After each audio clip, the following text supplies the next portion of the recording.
Hello students, ఎలా ఉన్నారు? Welcome to ఏపీజెన్ అకాడమీ లెక్చర్ నెంబర్ 1. ఈరోజు లెక్చర్లో మనము కొత్త చాప్టర్ స్టార్ట్ చేయబోతున్నాం. అదేంటంటే యూనిట్స్ అండ్ మెజర్మెంట్స్ అన్నమాట. మనకున్న జేఈ సిలబస్లో one of the most easiest chapter ఏదంటే ఈ యూనిట్స్ అండ్ మెజర్మెంట్స్ అన్నమాట. ఈ చాప్టర్ గురించి ఇంకా ఎక్కువ చెప్పాలంటే అన్ని చాప్టర్స్కి సంబంధించిన ఫార్ములాస్కి సంబంధించి ఈ చాప్టర్కి రిలేటెడ్ అయి ఉంటాయి అన్నమాట. యాక్చువల్గా చెప్పాలంటే ఈ చాప్టర్ కొన్ని కాలేజెస్లో ఏం చేస్తారంటే అన్ని చాప్టర్స్ అయిపోయిన తర్వాత ఫస్ట్ ఇయర్ లాస్ట్లో చాప్టర్ చెప్పడం జరుగుతుంది అనమాట. ఓకేనా? కాకపోతే నేను దీనికి సంబంధించి కొన్ని క్వశ్చన్స్ చేపిస్తాను. ప్రతి ఒక్క చాప్టర్లో ఈ డైమెన్షనల్ ఫార్ములాస్ సంబంధించి దీనికి రిలేటెడ్ ప్రాబ్లమ్స్ ఏమైనా ఉంటే అవి కూడా చేపిస్తాను. Clear students? వెంటనే చాప్టర్ స్టార్ట్ చేద్దాం. చూడండి, యూనిట్స్ అండ్ మెజర్మెంట్. ఓకేనా? దీనిలోకి వెళ్ళే ముందు కొంచెం బేసిక్స్ డిస్కస్ చేద్దాం. అదేంటంటే physical quantities. Previous vectors discuss చేసేటప్పుడు కూడా ఈ ఫిజికల్ క్వాంటిటీస్ అంటే ఏంటి అని చెప్పాను అన్నమాట. జస్ట్ ఇంకోసారి రివైజ్ చేస్తాను. ఫిజికల్ క్వాంటిటీస్ అంటే మీనింగ్ ఏంటంటే anything that can be measurable. మనం ఏదైనా వస్తువుని, ఏదైనా ఒక ఫిజికల్ క్వాంటిటీ, ఏదైనా ఒక క్వాంటిటీని మనం మెజర్ చేయగలిగితే దాన్ని మనం ఏమంటామంటే ఫిజికల్ క్వాంటిటీ అంటాం అన్నమాట. Clear students? ఫర్ ఎగ్జాంపుల్ ఈ లెంత్, నా యొక్క హైట్, వెయిట్, ఓకేనా, వెహికల్ యొక్క స్పీడ్, ఇవన్నీ కూడా దేని కిందకి వస్తాయంటే ఫిజికల్ క్వాంటిటీస్ కిందకి వస్తాయి. ఎందుకంటే మెజర్ చేసి విత్ వాల్యూతో పాటు చెప్పగలం. ఓకేనా? ఏదైనా మెజర్ చేసి విత్ వాల్యూతో పాటు చెప్పగలిగితే దాన్ని మనం ఏమంటామంటే ఫిజికల్ క్వాంటిటీస్ అంటాం. మీకు తెలిసిన ఏమైనా ఫిజికల్ క్వాంటిటీస్ ఉన్నాయంటే మన చుట్టుపక్కల చాలా కనిపిస్తాయి అన్నమాట. సార్ అలాంటప్పుడు అన్ని ఫిజికల్ క్వాంటిటీసే వస్తాయి కదా సార్ అంటే మన సరౌండింగ్స్లోనే చాలా వస్తువులు ఉన్నాయన్నమాట. అవి మనం మెజర్ చేయలేం. మెజర్ చేయలేకపోతే దాన్ని మనం ఏమంటాం అంటే నాన్ ఫిజికల్ క్వాంటిటీస్ అంటాం. ఓకేనా? ఫర్ ఎగ్జాంపుల్ 2 ఫ్రెండ్స్ ఫైటింగ్ చేస్తూ ఉంటారు. ఫైటింగ్ చేసేటప్పుడు చెప్తాడు అన్నమాట, నాకు ఎక్కువ కోపం తెప్పిద్దురా అంటాడు. ఓకేనా? అప్పుడు ఈ ఫ్రెండ్ అడగతాడు అన్నమాట, ఎంత కోపం వస్తుందిరా అంటాడు. కోపాన్ని మెజర్ చేయొచ్చా? చేయలేదు. ఓకేనా? అప్పుడప్పుడు ఫ్రెండ్స్ గొడవ చేయడం బాధ కలుగుతుంది అన్నమాట. ఆ బాధను మెజర్ చేయొచ్చా? చేయలేమన్నమాట. Clear students? అంటే ఈ రకంగా ఎమోషన్స్ మనం మెజర్ చేయలేం. ఓకేనా? ఈ ఎమోషన్స్ ఇవంతా కూడా మనకి ఫిజిక్స్లో పనికి రావన్నమాట. ఓకేనా? మనం ఫిజిక్స్లో కేవలం ఏవైతే మెజర్ చేయగలుగుతామో దాన్ని ఖచ్చితంగా విత్ వాల్యూతో పాటు చెప్పడానికే మనకు ఫిజిక్స్ అనేది ఉందన్నమాట. కాబట్టి మనం ఫిజిక్స్లో కానీ, కెమిస్ట్రీలో కానీ, మ్యాథ్స్ కానీ మనం మోస్ట్ ఆఫ్ ఆల్ డిస్కస్ చేసేది దేని గురించి అంటే ఈ ఫిజికల్ క్వాంటిటీస్ గురించి. Clear students? ఈ ఫిజికల్ క్వాంటిటీస్ వచ్చి మనకి 2 టైప్స్గా డివైడ్ అయింది. ఇంకా కరెక్ట్గా చెప్పాలంటే 3 టైప్స్గా డివైడ్ అయింది అన్నమాట. క్లియరా? ఒకటి ఏంటంటే ఫండమెంటల్ ఫిజికల్ క్వాంటిటీస్, సింపుల్గా ఫండమెంటల్ క్వాంటిటీస్ అనొచ్చు. ఇంకొకటి ఏంటంటే derived quantities. Last but not least it is supplementary quantities. Sir మీరు వెక్టార్ క్లాస్ చెప్పినప్పుడు మీ స్కేలార్ వెక్టార్లా డివైడ్ చేశారు, ఇక్కడ చూస్తే వేరే నేమ్స్ యూస్ చేశారు కదా సార్ అంటే అది స్కేలార్ వెక్టార్ అనేది డైరెక్షన్ని బేస్ చేసుకొని ఫిజికల్ క్వాంటిటీస్ 2 టైప్స్గా డివైడ్ అయింది. ఇంకా చెప్పాలంటే ఇంకో క్వాంటిటీ కూడా వస్తుంది, టెన్సార్ క్వాంటిటీ. అది కాన్సెప్ట్ వచ్చినప్పుడు నేను చెప్తాను.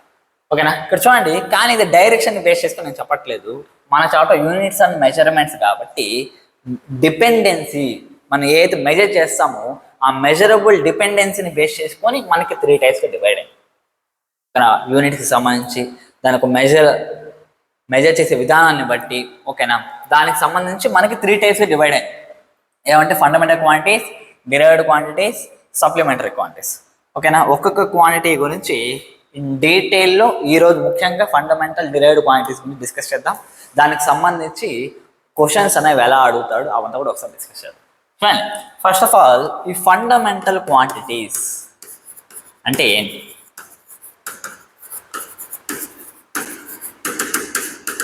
ఫండమెంటల్ క్వాంటిటీస్ అంటే మీనింగ్ ఏంటంటే the quantities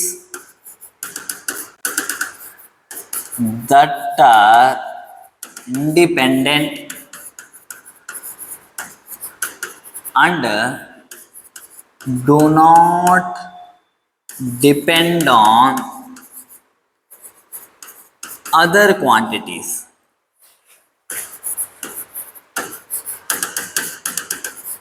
To define them, to express them. ఓకేనా. ఫండమెంటల్ క్వాంటిటీస్ని మనం సింపుల్గా ఏమనొచ్చు అంటే బేస్ క్వాంటిటీస్ లేకపోతే బేసిక్ క్వాంటిటీస్ అని కూడా అనొచ్చు.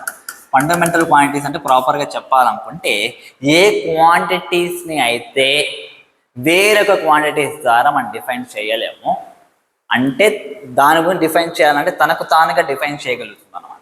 అలాంటి క్వాంటిటీస్ని మనం ఏమంటామంటే ఫండమెంటల్ క్వాంటిటీస్ అంటాం. ఓకేనా. ఈ ఫండమెంటల్ క్వాంటిటీస్ మొత్తం మనకి ఎన్ని ఉన్నాయంటే 7 ఉన్నాయి. ఆ ఫండమెంటల్ క్వాంటిటీస్ ఏవి, వాటి యొక్క ఎస్ఐ యూనిట్ ఏంటి అవి డిస్కస్ చేద్దాం. చూడండి, ఫస్ట్ ఫండమెంటల్ క్వాంటిటీ అంటే లెంత్ అన్నమాట. ఓకేనా. ఈ లెంత్ని డిఫైన్ చేయాలంటే లెంత్ అంటే ఏంది, డిస్టెన్స్ బిట్వీన్ 2 పాయింట్స్, దూరాన్ని మనం ఏమంటామంటే లెంత్ అంటాం. లెంత్ని వేరే దాంతో ఏమని డిఫైన్ చేయగలమా, చేయలేము. అంటే మాస్ని యూజ్ చేసుకొని లెంత్ని డిఫైన్ చేయలేము మనం. ఓకేనా. కాబట్టి ఇది మనకి ఏమవుతుందంటే ఫండమెంటల్ క్వాంటిటీ, దీని ఒక ఎస్ఐ యూనిట్ ఏంటంటే మీటర్, ఎంతో డినోట్ చేస్తాం. Next mass. ఓకేనా. మాస్ని కూడా define, it is nothing but amount of matter present in substance. ఓకేనా. ఇది కదా మాస్ అంటే. దీన్ని వేరే దాంతో ఏమైనా డిఫైన్ చేస్తామా, లేదు. ఓకేనా. మాస్ అనేది తన గురించి తానే తెలియజేస్తుంది అన్నమాట. ఓకేనా. దీని యొక్క ఎస్ఐ యూనిట్ ఏంటంటే కిలోగ్రామ్, కేజీ. టైం, ఇది సెకండ్లో మెజర్ చేస్తాం, ఎస్తో డినోట్ చేస్తాం. Okay. Next electric current. Okay. ఈ ఎలక్ట్రిక్ కరెంట్ని దీని యొక్క ఎస్ఐ యూనిట్ ఏంటంటే యాంపియర్, ఏతో డినోట్ చేస్తాం. Next luminous intensity, light intensity అని కూడా చెప్పచ్చు. ఇది క్యాండిలా అన్నమాట దీని యొక్క ఎస్ఐ యూనిట్. Next temperature. దీని యొక్క ఎస్ఐ యూనిట్ ఏంటంటే కెల్విన్. ఓకే. సేమ్ అదే last but not list amount of substance. ఈ అమౌంట్ ఆఫ్ సబ్స్టెన్స్ మనకు ముఖ్యంగా దేంట్లో వస్తుంది అంటే కెమిస్ట్రీలో వస్తుంది అన్నమాట. దీన్ని మోల్లో చెప్తాం. Clear students. ఇవి టోటల్గా మనకు మొత్తానికి ఎన్ని ఫండమెంటల్ క్వాంటిటీ, ఎన్ని బేసిక్ క్వాంటిటీస్ ఉన్నాయంటే ఈ 7 ఉన్నాయి. ఈ 7 కాకుండా ఇంక ఏవైతే ఉన్నాయో వాటిని నువ్వు డిఫైన్ చేయాలంటే ఖచ్చితంగా ఇవి కావాల్సింది. అంటే మనం ఏ క్వాంటిటీ తీసుకున్నా అందులో ఇవి ఉంటాయా సార్ అంటే ఖచ్చితంగా ఉంటాయి. ఓకేనా. కాబట్టి వాటిని మనం ఏమంటామంటే డిరైవ్డ్ క్వాంటిటీస్ అంటాం. అంటే డిరైవ్డ్ క్వాంటిటీస్ అంటే ఏంటి, the quantities that are derived using fundamental quantities. Fundamental క్వాంటిటీస్ని యూజ్ చేసుకొని అవి తయారవుతాయి అన్నమాట. అంటే వాటిని డిఫైన్ చేయాలంటే ఫండమెంటల్ క్వాంటిటీస్ యొక్క హెల్ప్ కావాలి. అలాంటి వాటిని మనం ఏమంటామంటే డిరైవ్డ్ క్వాంటిటీస్ అంటాం. Clear students. దాని గురించి ఒకసారి డిస్కస్ చేద్దాం. చూడండి, derived quantities. The physical quantities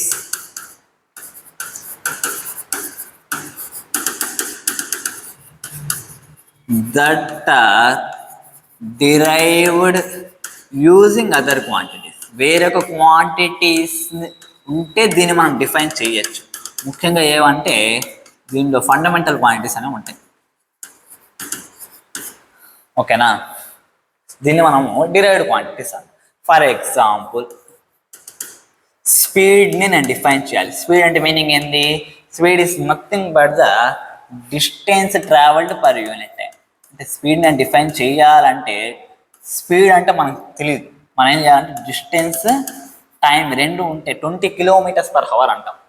అంటే మీనింగ్ ఏంటి, 1 hour టైంలో 20 km అంటే లెంత్ టైం. అంటే ఇక్కడ మనకి ఏమొచ్చింది, రెండు ఫండమెంటల్ క్వాంటిటీస్ యూజ్ చేసుకొని మనం ఈ డిరైవ్డ్ క్వాంటిటీ అనే స్పీడ్ని చెప్తున్నాం. ఓకేనా. సేమ్ వెలాసిటీ అంటే డిస్ప్లేస్మెంట్, ఇది కూడా లెంత్ బై టైం. అదే యాక్సలరేషన్ అన్నాం అనుకోండి, change in velocity by time, delta v by t. చూడండి, మళ్ళీ వి కావాలంటే డిస్ప్లేస్మెంట్ టైం, డిస్ప్లేస్మెంట్ అంటే లెంత్, టైం అంటే సెకండ్. ఓకేనా. అంటే ఈ రకంగా మళ్ళీ ఫండమెంటల్ క్వాంటిటీస్లోకి వెళ్తాను. అంటే ఏ క్వాంటిటీస్ని అయితే డిఫైన్ చేయడానికి వేరొక క్వాంటిటీస్ యొక్క హెల్ప్ కావాలో దాన్నే మనం ఏమంటామంటే డిరైవ్డ్ క్వాంటిటీస్ అంటాము. ఫోర్స్ అంటే mass into acceleration. Mass fundamental quantity, acceleration derived quantity which has fundamental quantities. Clear students, ఇలాంటి వాటిని మనం ఏమంటామంటే డిరైవ్డ్ క్వాంటిటీస్ అంటాం. డిరైవ్డ్ క్వాంటిటీస్ అంటే ఏంటి? వేరొక ఫండమెంటల్ క్వాంటిటీస్ని యూజ్ చేసుకొని లేకపోతే వేరొక క్వాంటిటీస్ని యూజ్ చేసుకొని తనను డిఫైన్ చేయగలిగితే దాన్ని మనం ఏమంటామంటే డిరైవ్డ్ క్వాంటిటీస్ అంటాం. క్లియర్ స్టూడెంట్స్, ఈ ఫండమెంటల్ క్వాంటిటీ డిరైవ్డ్ క్వాంటిటీస్ మీకు బాగా అర్థమైంది అనుకుంటున్నా. నెక్స్ట్, ఇవంతా కూడా ఫిజికల్ క్వాంటిటీస్. ఈ ఫిజికల్ క్వాంటిటీస్ని మెజర్ చేయాలి. మెజర్ చేయాలంటే మనకి ఏం కావాలంటే యూనిట్ అనేది కావాలి. ఓకే, యూనిట్ అంటే దాని గురించి ఒకసారి డిస్కస్ చేద్దాం. What do you mean by unit? Unit is nothing but it is a standard reference to measure A physical quantity. ఒక ఫిజికల్ క్వాంటిటీని మెజర్ చేయడానికి స్టాండర్డ్ మనకు కావాలన్నమాట. స్టాండర్డ్, ఓకేనా? ఆ స్టాండర్డ్ రెఫరెన్స్ని మనం ఏమంటామంటే యూనిట్ అంటాం. అంటే ఎలా? ఫర్ ఎగ్జాంపుల్, నేను ఈ లెంత్ ఆఫ్ దిస్ బోర్డ్ అనేది మెజర్ చేయాలంటే ఏం యూస్ చేయొచ్చు అంటే స్కేల్ యూస్ చేయొచ్చు. స్కేల్ కానీ మెజరింగ్ టేప్ కానీ యూస్ చేయొచ్చు. ఇప్పుడు ఆ స్కేల్ కానీ మెజరింగ్ టేప్ కానీ తీసుకున్నప్పుడు నాకు మీటర్స్, సెంటీమీటర్స్, ఇంచెస్ అనేవి ఉంటాయి. ఓకేనా? వాటిని మనం ఏమంటాం అంటే యూనిట్ అంటాం. మీకు ఇంకా అర్థమయ్యేటట్టు చెప్పాలంటే వాటిని యూనిట్స్ అంటాం సార్, మనకు బాగా తెలుసు. కానీ మనం దేనికి సంబంధించి స్టాండర్డ్ రెఫరెన్స్ చెప్పాలంటే, ఫర్ ఎగ్జాంపుల్ ఇదే బోర్డు యొక్క లెంత్ మెజర్ చేయాలి. కాకపోతే నా దగ్గర స్కేల్ లేదనుకో, స్కేల్ లేకపోతే నేను ఎలా మెజర్ చేయగలను? హ్యాండ్, ఓకేనా? ఇలా మెజర్ చేయొచ్చు. లేకపోతే ఇప్పుడు నేను ఈ మార్కర్ని తీసుకొని దీని యొక్క లెంత్ని ఇలా మెజర్ చేస్తాను. ఈ 4, 5, 6, 7, 8 నియర్లీ 8 టైమ్స్ వచ్చిందను. Therefore, length of board equals to 8 times marker length. Marker లెంత్కి 8 టైమ్స్ ఉందన్నమాట. ఓకేనా? ఈ ఫిజికల్ క్వాంటిటీని, ఓకేనా, నేను దేని సహాయంతో కొలిచాను? మార్కర్ యొక్క లెంత్ని స్టాండర్డ్ లాగా తీసుకుని కొలిచాను అన్నమాట. ఈ మార్కర్ లెంత్ని మనం ఏమంటామంటే యూనిట్ అంటాం. అంటే మనం ఏదో ఒక రెఫరెన్స్ తీసుకుంటాం. ఆ రెఫరెన్స్ని తీసుకొని మనం మెజర్ చేయాల్సిన ఫిజికల్ క్వాంటిటీని మెజర్ చేస్తాం. ఆ రెఫరెన్స్ని మనం ఏదైతే తీసుకు దాన్ని మనం ఏమంటాం అంటే యూనిట్ అంటాం. Clear students? అంటే ఇప్పుడు ఈ మార్కర్ని మనం యూనిట్ అనొచ్చా అంటే, ఇప్పుడు ఈ మార్కర్ తీసుకున్నాను. ఓకే, ఫర్ ఎగ్జాంపుల్ దీని ఒక కంపెనీ నటరాజ్ అనుకోండి, నేను ఒక వేరే కంపెనీ అప్సరాది మార్కర్ తీసుకున్నాను. ఓకేనా? ఇప్పుడు 2 మార్కర్స్ పెట్టినప్పుడు ఒకటి చిన్నది ఉండొచ్చు, ఇంకొకటి పెద్దది ఉండొచ్చు అన్నమాట. చెప్పే అర్థమవుతుంది కదా? అంటే ఇప్పుడు నేను మళ్ళీ ఆ మార్గంతో మెజర్ చేసినప్పుడు నాకు డిఫరెన్స్ వస్తుంది కదా. ఇది 8 టైమ్స్కి వచ్చింది, అది 10 టైమ్స్కి రావచ్చు మేబీ. ఓకేనా? కాబట్టి ఇలాంటి కన్ఫ్యూజన్స్ ఏర్పడతాయి. కాబట్టి దేన్ని యూనిట్ లాగా తీసుకోవాలి అనే దానికి సంబంధించి కొన్ని విషయాలు ఉన్నాయి. దాన్ని మనం ఏమంటాం అంటే క్యారెక్టరిస్టిక్స్ ఆఫ్ యూనిట్ అంటాం.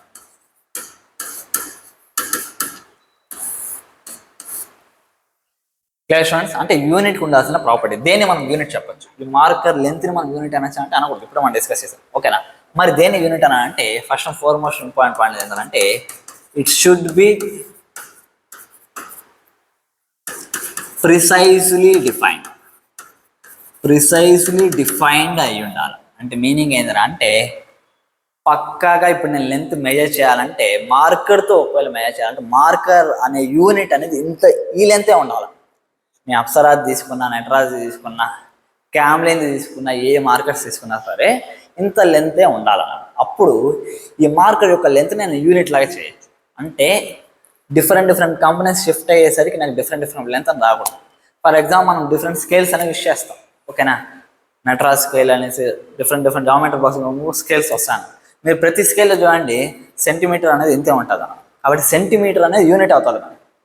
Clear students? అంటే ఏవైతే ప్రిసైజ్లీ డిఫైన్డ్ ఏంటాయి అదే ఇది స్టాండర్డ్ ఇంతే ఉండాలి, అప్పుడే మనం దాన్ని ఏం చేయొచ్చు అంటే యూనిట్ లాగా చేసుకోవచ్చు. నెక్స్ట్ సెకండ్ పాయింట్ ఏందిరా అంటే ఇన్వేరియబిలిటీ. అంటే యూనిట్ అనేది ఎలా ఉండాలంటే కాన్స్టెంట్గా ఉండాలి. సమ్మర్ సీజన్లో సెంటీమీటర్ ఎంత ఉంది, వింటర్ సీజన్లో మనం తీసుకున్న సెంటీమీటర్ ఎంత అవుకోకూడదు. ఓకేనా? సమ్మర్లో అయినా, వింటర్లో అయినా, రైనింగ్ సీజన్లో అయినా సరే, అమెరికాలో అయినా సరే, ఇండియాలో అయినా సరే ఒక యూనిట్ అనేది మనం ఎంతైతే ప్రిసైజ్గా డిఫైన్ చేస్తామో అంతే ఉండాలి. చేంజ్ అనేది అవ్వకూడదు. Clear questions. నెక్స్ట్ రీప్రొడ్యూసిబిలిటీ అంటే మీనింగ్ ఏంటంటే మనం ఏదైతే యూనిట్ని మనం డిస్కస్ చేస్తున్నామో ఆ యూనిట్ సంబంధించి మెజర్ చేయాల్సిన ఇన్స్ట్రుమెంట్స్ అవంతా కూడా ఈజీగా క్రియేట్ చేసేటట్టుగా ఉండాలంటారు. దాన్ని మనం ఏమంటామంటే రీప్రొడ్యూసిబిలిటీ అంటాం. సేమ్ అదేవిధంగా యూస్ చేయడానికి ఎలా ఉండాలంటే కన్వీనియన్స్గా ఉండాలి.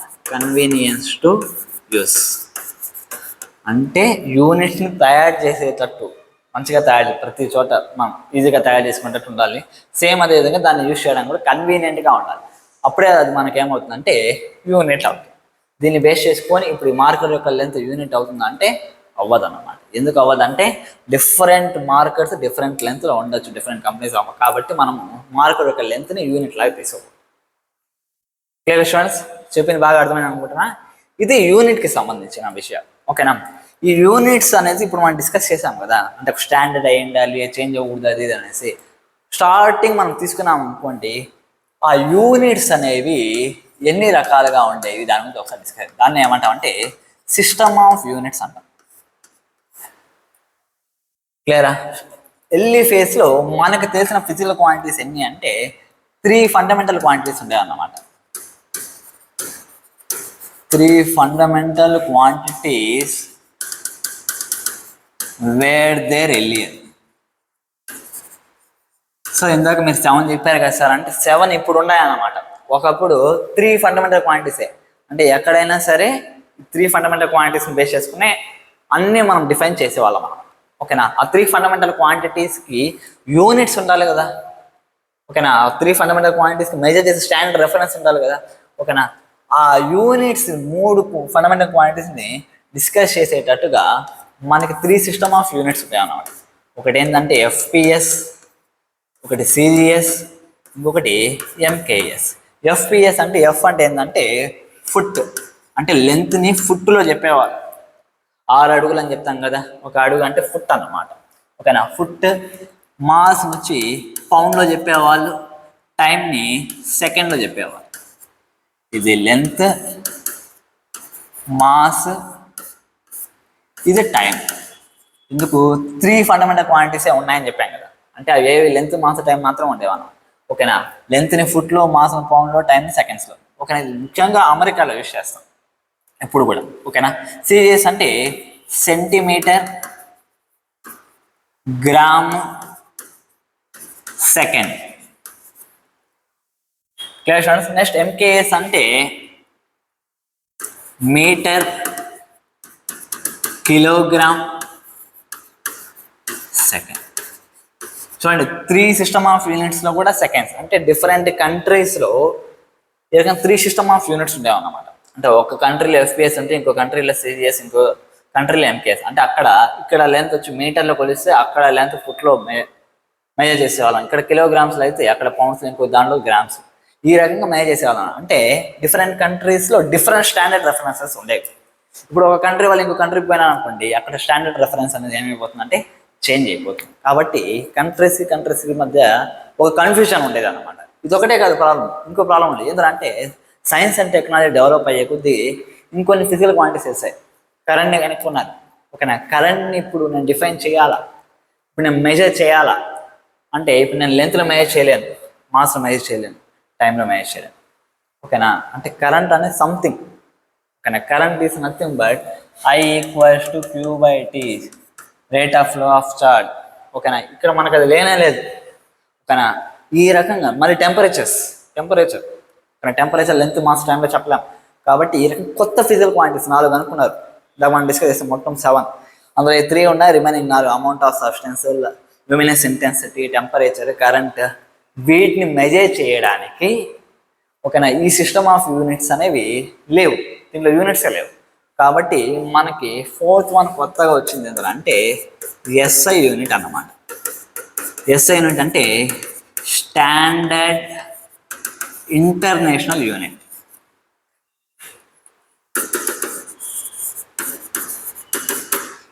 ఈ స్టాండర్డ్ ఇంటర్నేషనల్ యూనిట్ వచ్చిన తర్వాత ఏవైతే కొత్త కనుక్కున్నారో మొత్తం గ్రూప్ చేసినప్పుడు టోటల్ మనకి ఎన్ని వచ్చాయి అంటే 7 ఫండమెంటల్ క్వాంటిటీస్ వచ్చాయి. ఆ 7 ఫండమెంటల్ క్వాంటిటీస్ యొక్క యూనిట్స్ నేను మీకు ఇందాక చెప్పింది స్టార్టింగ్ ఇవే ఎస్ఐ యూనిట్ ఆ 7 ఫండమెంటల్ క్వాంటిటీస్ యొక్క యూనిట్స్ అన్నమాట. క్లియర్ స్టూడెంట్స్, మీకు చెప్పింది బాగా అర్థమైంది అనుకుంటున్నా. ఇంత చెప్పిన తర్వాత మీకు ఒక డౌట్ వచ్చి ఉండాలి. ఎందుకంటే మీరందరూ 10th క్లాస్ చదివారు కాబట్టి కరెంట్ ఫార్ములా ఏంటంటే I = Q/T. అంటే కరెంట్ని డిఫైన్ చేయాలంటే ఛార్జ్ కావాలి, టైం కూడా కావాలి. అంటే ఇప్పుడు ఫండమెంటల్ క్వాంటిటీ ఎందుకు వస్తుంది సార్? మిగతా అవన్నీ ఇండివిజువల్ డిఫైన్ చేశారు కదా, కానీ కరెంట్ డిఫైన్ చేయడానికి ఛార్జ్ కావాల్సి వస్తుంది, టైం కావాల్సి వస్తుంది. మళ్ళీ ఫండమెంటల్ క్వాంటిటీ ఎలా అవుతుంది సార్? డౌట్ రావచ్చు. మీకు వచ్చిందో అలా తెలియదు, కానీ నాకైతే ఒక టైంకి వచ్చింది అన్నమాట. ఓకేనా? కాకపోతే మరి అలాంటప్పుడు ఎందుకు సార్ ఫండమెంటల్ క్వాంటిటీ ఇలా తీసుకున్నామంటే, కరెంట్ని ఎందుకు ఫండమెంటల్ క్వాంటిటీ ఇలా తీసుకున్నామంటే, బికాస్ ఫండమెంటల్ క్వాంటిటీస్ కేవలం వాటిని వాళ్ళు డిఫైన్ చేసుకునే దాన్ని బట్టే కాకుండా ఇంకా ముఖ్యమైన కామన్ ఒకటి తీసుకున్నారు. అదేంటంటే మెజర్మెంట్ అన్నమాట. ఓకేనా? ఇప్పుడు నేను కరెంట్ని ఈజీగా మెజర్ చేయొచ్చా, ఛార్జ్ని ఈజీగా మెజర్ చేయొచ్చా అంటే it is convenient to measure current. మనం యూనిట్స్లో కూడా డిస్కస్ చేసాం. ఓకేనా? కన్వీనియంట్గా ఉండాలి యూనిట్ యూజ్ చేయడానికి. సేమ్ అదే ఫిజికల్ క్వాంటిటీ అనేది కన్వీనియంట్గా ఉండాలి మెజర్ చేయడానికి. క్లియర్ స్టూడెంట్స్, మనం కరెంట్ని యూజ్ చేసుకుని ఛార్జ్ని మెజర్ చేస్తాం, కానీ ఛార్జ్ని యూజ్ చేసుకొని కరెంట్ని మెజర్ చేయం. ఓకేనా? Q అంటే I × T.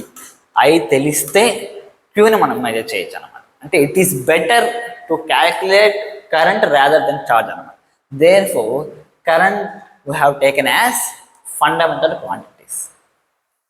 క్లియర్ స్టూడెంట్స్, ఎందుకు కరెంట్ని ఈజీగా మనం మెజర్ చేద్దాం, ఎంతో అమ్మీటర్తో మెజర్ చేయొచ్చు. అమ్మీటర్తో ఈజీగా మెజర్ చేయొచ్చు rather than measuring the charge. ఇప్పుడు ఎంత టైం కనుక్కున్నాం అనుకోండి, I × T చేసామంటే మనకి ఛార్జ్ అనేది వస్తున్నాం. Therefore it is better to measure current rather than the charge. కాబట్టి మనకి ఇక్కడ కరెంట్ అనేది ఫండమెంటల్ ఫిజికల్ క్వాంటిటీ అయింది.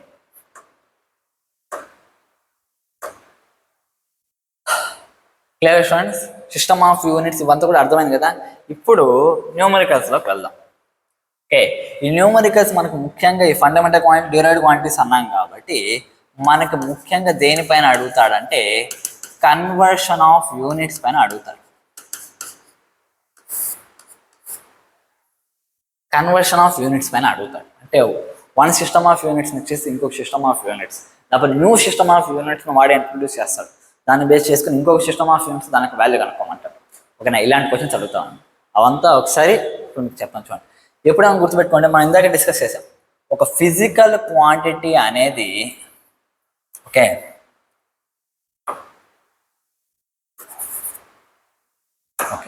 ఒక ఫిజికల్ క్వాంటిటీ అనేది మనం ఎలా మెజర్ చేస్తున్నాం ఇంతసేపు మనం డిస్కస్ చేసిన దాన్ని బట్టి. అంటే ఫిజికల్ క్వాంటిటీ అంటే సమ్ నెంబర్ వస్తుంది,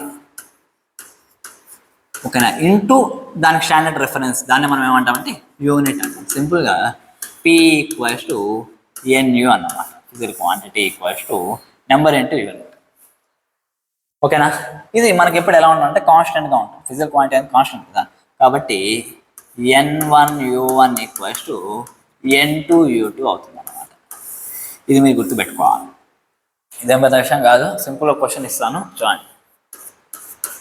convert 50 Newtons into CGS system of units. 50 న్యూటన్స్ని CGS సిస్టంలోకి నేను కన్వర్ట్ చేయాలి. ఓకేనా? ఎలా చేయాలి? మీకు అంటే 1 న్యూటన్ వాల్యూ కనుక్కొని 50 న్యూటన్స్ కానీ ఇంటూ 50 కూడా చేయొచ్చు, లేకపోతే డైరెక్ట్గా కూడా చేయొచ్చు. ఇప్పుడు చూడండి, న్యూటన్ అనేది ఇది SI యూనిట్కి సంబంధించింది. SI యూనిట్ ఆఫ్ ఫోర్స్ అన్నమాట. ఇప్పుడు 50 న్యూటన్స్ అంటే ఇప్పుడు చూడండి, 50 న్యూటన్ అంటే ఫోర్స్ యొక్క యూనిట్ అన్నమాట. ఎప్పుడైనా సరే మనం ఇలా కన్వర్ట్ చేసుకోవాలంటే ఖచ్చితంగా యూనిట్స్ మనకు తెలియాలి. ఆ యూనిట్స్ని కూడా మనం ఎలా రాసుకోవాలంటే ఫండమెంటల్ క్వాంటిటీ యొక్క టర్మ్స్లో రాసుకోవాలి. ఇప్పుడు న్యూటన్ అనేది మీకు ఫండమెంటల్ క్వాంటిటీ టర్మ్స్లో కనపడదు. ఓకేనా? కాబట్టి ఇప్పుడు మనం ఫస్ట్ దాన్ని చేంజ్ చేసుకుంటాం. ఫోర్స్ అంటే మాస్ అంటే యాక్సలరేషన్. ఓకేనా? మాస్ యొక్క యూనిట్ వచ్చి kg.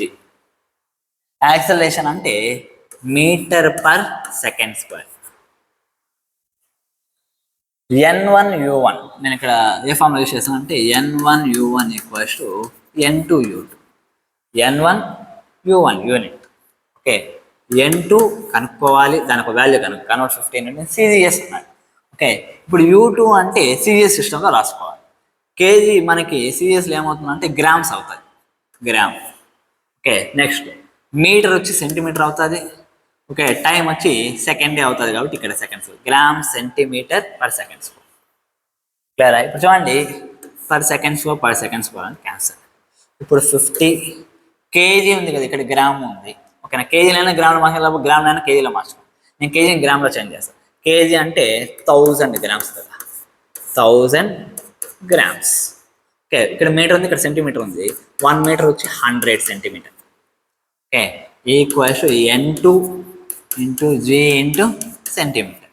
Okay, gram centimetre cancel. నాకు కావాల్సిన N2 వాల్యూని. దేర్ఫోర్ నాకు N2 నాకు ఎంత వచ్చిందంటే 50 1 2 3 zeros ఇక్కడ 1 2. ఓకే, దేర్ఫోర్ N2 ఈక్వల్స్ టు 50 ఇంటూ 1 2 3 4 5, 50 ఇంటూ 10⁵. ఓకే, ఇది వాల్యూ. మొత్తం సిజిఎస్ సిస్టంలో రాసుకుంటే నాకు మొత్తం ఫిజికల్ క్వాంటిటీ ఏమవుతుందంటే, మొత్తం physical quantity 50 into 10⁵ gram centimetre per seconds. ఈ గ్రామ్ సెంటీమీటర్ పర్ సెకండ్స్ మీరు ఆల్రెడీ స్కూల్లో చదువుకొని ఉంటారు. అదేంటంటే సిజిఎస్ యూనిట్ ఆఫ్ ఫోర్స్ కదా, దీన్నే మనం ఏమంటామంటే డైన్ అంటాం. 50 ఇంటూ 10⁵ డైన్. ఫ్రెండ్స్, అంటే ఒక న్యూటన్ వాల్యూ ఎంత అంటే 10⁵ డైన్స్. 1 న్యూటన్ మనకి ఎంత వచ్చిందంటే 10⁵ డైన్ వచ్చింది. ఇందుకు 50 న్యూటన్, 50 అలాగే ఉంది, 10⁵ డైన్ న్యూటన్ వాల్యూ. క్లియరా? సేమ్ తరహాలో ఇంకో క్వశ్చన్ చేద్దామా? ఓకే, సెకండ్ క్వశ్చన్ ఏంటంటే convert 20 joule into CGS system of units.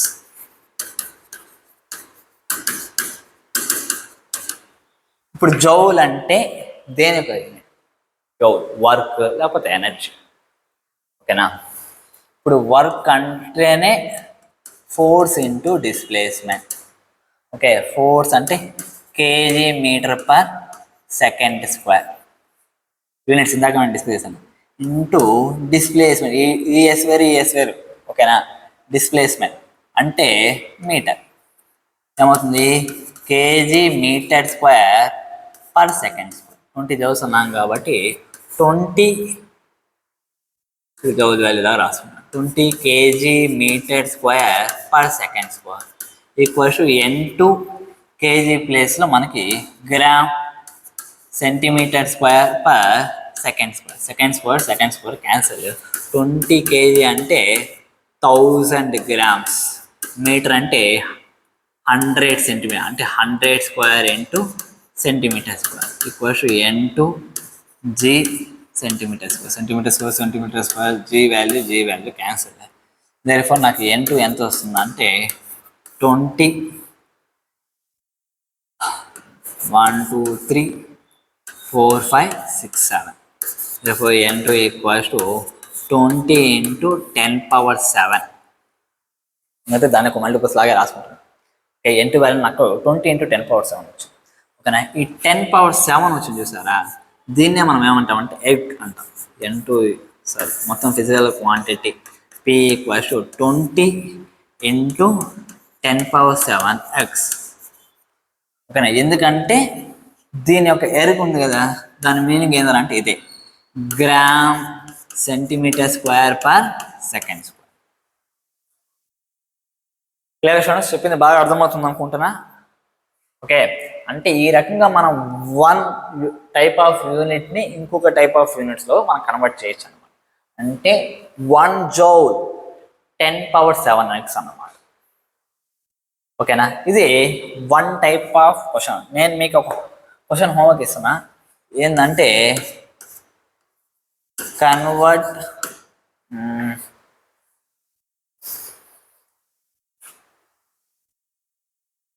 20 kg per meter cube into CGS unit. CGS యూనిట్లోకి దీని యొక్క వాల్యూ నాకు చెప్పాలి. క్లియరా? ఇది నేను మీకు ఇచ్చే క్వశ్చన్. ఇంకొక క్వశ్చన్ డిస్కస్ చేసి దానికి సంబంధించి ఇంకో టైప్ ఆఫ్ క్వశ్చన్ కూడా డిస్కస్ చేద్దాం. చూడండి, క్వశ్చన్ ఏంటంటే if in a new system of units, ఈసారి కొత్త సిస్టమ్ ఆఫ్ యూనిట్స్ వచ్చాయన్నమాట. Okay, unit of mass is 10 grams. Okay, next unit of length is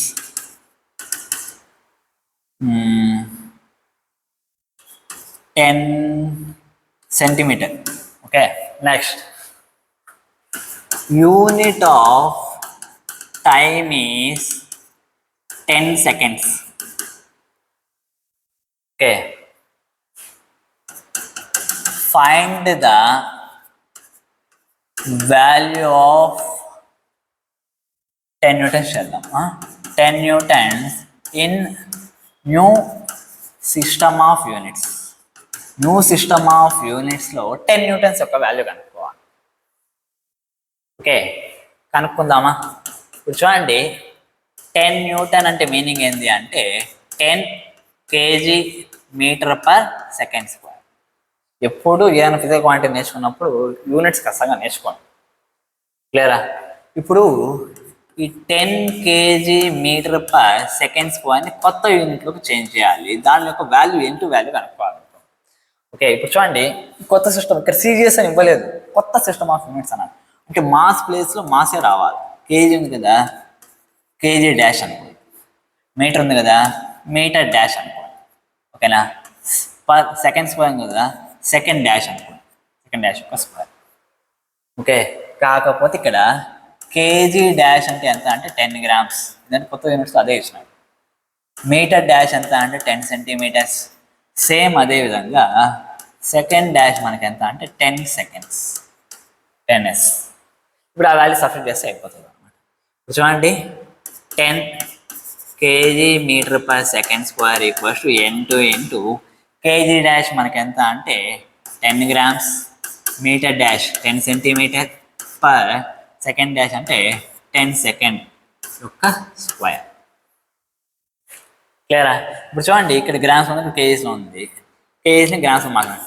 10 into KG వచ్చి 100 grams, sorry 1000 grams. Next metre వచ్చి 100 centimeter per second square equals to n2 into 10 grams into 10 centimeter per 10 square అంటే 100. ఇది second square. Second square cancel. 100 ఉంది, ఇక్కడ 0, ఇక్కడ 0 cancel. Gram cancel, centimetre cancel. Okay, ఇప్పుడు నాకు n2 value ఎంత వచ్చిందంటే 10,000,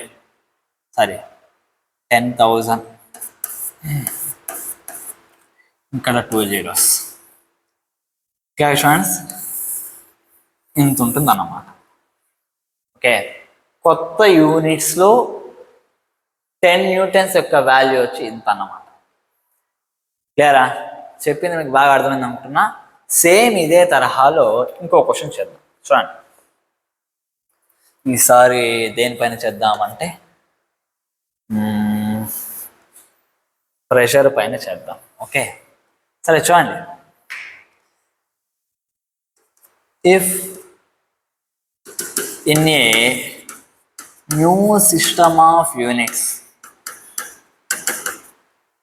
సేమ్ అదే చేద్దాం. లెంత్ వచ్చి 10 centimeter, టైం వచ్చి 10 seconds, మాస్ వచ్చి 10 grams అంతే. Then find value of 20 Pascal. 20 Pascal అంటారు. ఓకే, ఇలా ఇచ్చేస్తాడు. ఫస్ట్ మీకు ఆ యూనిట్ ఏంటో తెలియాలి. పాస్కల్ అనేది ప్రెషర్ యొక్క యూనిట్ అన్నమాట. Pascal is unit of pressure. Pressure అంటేనే ఫోర్స్ బై ఏరియా. ఫోర్స్ అంటే KG metre per second square by area అంటే లెంత్ ఇంటూ బ్రెడ్త్ అంటే మీటర్ ఇంటూ మీటర్ అంటే మీటర్ స్క్వేర్. క్లియర్ స్టూడెంట్స్, చెప్పింది బాగా అర్థమైంది అనుకుంటారా? ఇది మనకి ఏమవుతుంది, కేజీ, ఇక్కడ ఒక మీటర్, ఇక్కడ ఒక మీటర్ క్యాన్సల్, అంటే KG by metre second square. Okay, ఇప్పుడు చేద్దాం చూడండి. 20 పాస్కల్ అన్నారు. 20 pascal KG per metre second square equals to new system of units. N2 value కనుక్కోవాలి. N2 ఇంటూ కేజీ ప్లేస్ మనకి మాస్ రావాలా 10 grams బై మీటర్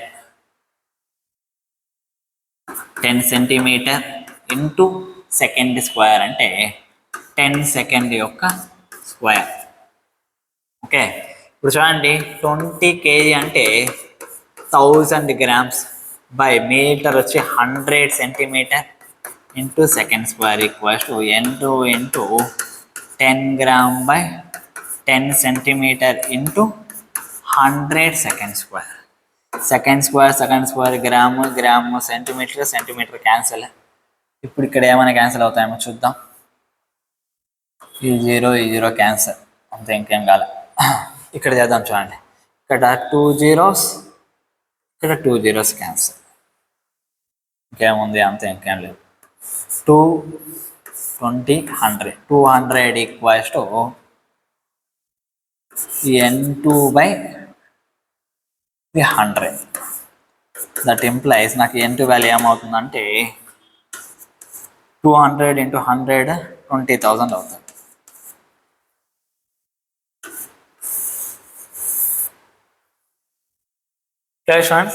ఈ రకంగా న్యూ సిస్టమ్ ఆఫ్ యూనిట్, ఒకవేళ కొత్త సిస్టమ్ ఆఫ్ యూనిట్స్ వచ్చేస్తే కూడా దాని యొక్క వాల్యూస్ కనుక్కోమనేసి ఈ రకంగా కన్వర్షన్ ఆఫ్ యూనిట్స్ పైన క్వశ్చన్స్ అనేవి అడగడం జరుగుతుంది అన్నమాట. కదా, చెప్పింది మీకు బాగా అర్థమైంది అనుకుంటారా? ఇంకా మనం నెక్స్ట్ క్లాస్లో ఏం చేద్దామంటే ఇవి ఏవైతే సప్లిమెంటరీ క్వాంటిటీస్ ఉన్నాయో వాటి గురించి, ఇంకొన్ని ఇంపార్టెంట్ యూనిట్స్ గురించి డిస్కస్ చేద్దాం. Okay next, take care, bye bye.